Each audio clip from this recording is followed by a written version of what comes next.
repay you for all you are and all you've done for me. I couldn't thank you enough. My worship could never measure how I feel. So I'll be an offering at the potter's wheel. I give you my life. I offer my best, a sacrifice. Whatever you ask, morning and night. Priests and elders knew they had to find a way to get rid of them. You see, they were in charge of the church in Jerusalem, and people were now looking to Jesus as king of their church. They felt that Jesus was after their jobs, so they planned to take him to court by getting their friends to tell lies about him. They would say that he broke their laws. The chief priests and elders had Jesus taken before Pilate. Pilate was the judge of the whole land in Jerusalem. Many people would come and tell lies about Jesus, but Jesus didn't answer them. Jesus knew he was innocent. Pilate asked Jesus, "Don't you hear what they are saying about you?" Jesus remained silent. Pilate continued, "Are you or are you not the king of the Jews?" Jesus looked at Pilate and said, "As you say." Pilate knew that Jesus wasn't guilty. Pilate figured that the priests and elders were just jealous of Jesus and wanted to teach him a lesson. They probably just wanted to leave the city. And then he remembered that it was festival week. They have an old custom that allows the judge to free one prisoner if the people approved. Pilate thought, "I'll grab the worst, meanest prisoner in my jail. I'll offer the people Jesus or the bad prisoner. Surely they'll take Jesus." Pilate called for Barabbas, the meanest criminal in his jail. "Because it is festival week," Pilate said to the crowd, "I am releasing one prisoner to you. Today you have a choice, Jesus or Barabbas." Pilate just knew they would let Jesus go free, and he asked, "Which one do you want me to set free?" And the angry crowd answered, "Barabbas! Give us Barabbas!"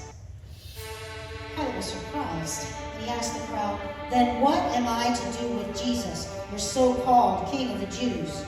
And the crowd yelled, "Nail him to a cross! Crucify him!" Pilate knew that crucifixion would mean death to Jesus. He hadn't done anything wrong for such an awful way to die. Pilate shouted back, "Why? What crime did this Jesus commit?" And the crowd screamed louder, "Crucify him! Crucify him! Crucify him!" Pilate couldn't get a straight answer out of the crowd, and he was afraid they would break out into a riot. So he called for a bowl of water. Dipping his hands into the bowl, he said, "Fine. I wash my hands of this whole matter. It is you people out there. You are sending this Jesus to the cross, not me." Pilate released Barabbas to the crowd. He had his soldiers take Jesus to their jail until they had time to get his cross ready. In the jail, the soldiers ripped the clothing off of Jesus and they laughed and took turns hitting him.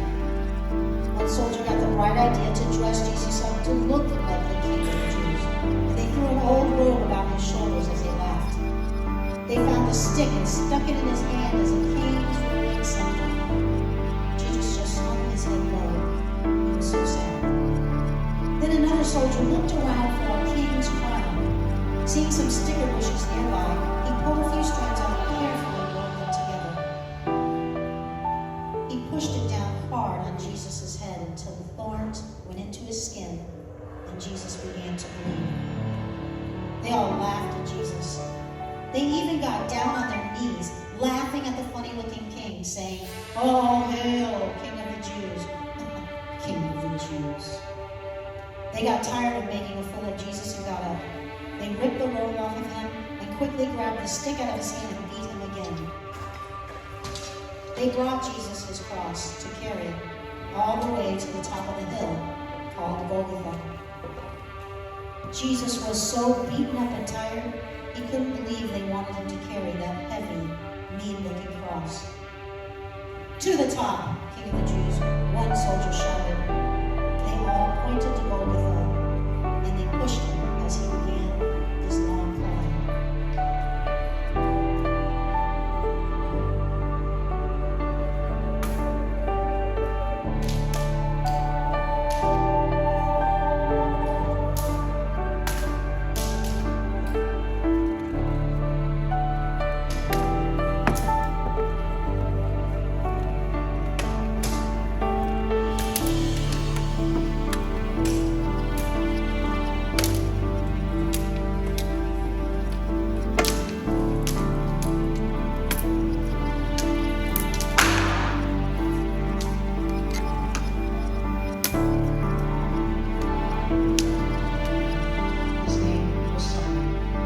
They forced Simon to carry the cross from Jesus. Simon did it. He was too scared of all the soldiers to say no. Besides, he felt sorry for Jesus.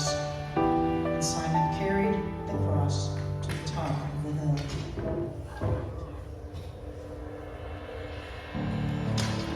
When they reached the top of Golgotha, the soldiers laid Jesus upon the cross.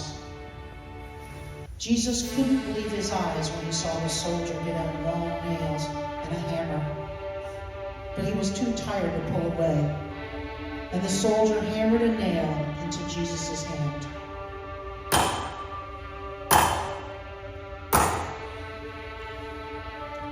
Then they nailed his other hand into the splintered wood of the cross.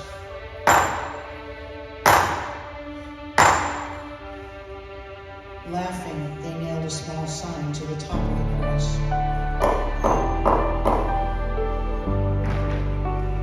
They lifted the cross and dropped it into a small hole so that it would stand firm.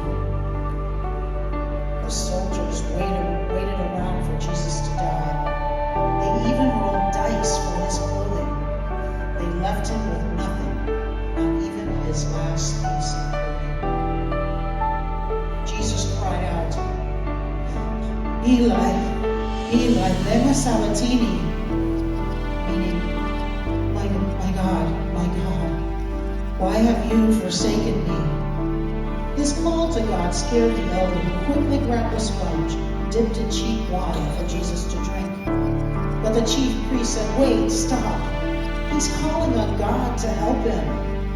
Let's see if God will do it. Once again, Jesus cried out and began to give up his spirit.